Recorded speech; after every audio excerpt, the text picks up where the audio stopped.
Niken ya nduk. Wah. Sampeyan isih dinteni karo penggemarmu sing semono akeh. Pancen iso dadi daya pikat to Niken. Sesuk ya sik tanggapan sampean. Puasa, Pak. Maksudnya? Puasa tanggapan. Kalau bijing libur. Libur. Pertengahan puasa tanggapan. Tanggapan poso sik tanggapan neh. Nggih. Masya Allah, nduk. Lagi ketrima nganti kaya ngono ki mula aja lali tansah bersyukur ya karo Gusti ingkang nyipta jagat. Lek sinden sing apik ki pirang-pirang, suarane becik ki pirang-pirang, sing ayu ya akeh.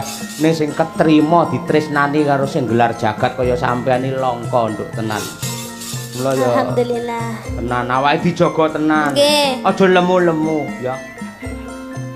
Niki pun sudah lho, Pak. Pun sudah to. Nggih. Dewinganane pas kepanggih jenengan kan 68,5. Heeh. Terus saiki saniki 68,3.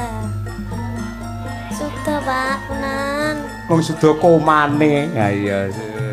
Ra apa-apa nduk, ra apa-apa. Lek kanggoku wong wedok iki luwih becik kelemon timbangane kekurunan. Wong lanang sakniki niku sing digoleki malah sing gemoy-gemoy kados kula lho, Pak. Oh, iya. Bapak ya ngono kuwi. Mbokmu anggere lekas kuru, ayo mangan sing akeh. Ngono kuwi. Iya, temangi kok. Nggih, apik-apik pancen Nek kaya. disawang ki ketok seger ngono lho, Pak. Ah iya, seger. Ora kaya wong tipes. Ah iya,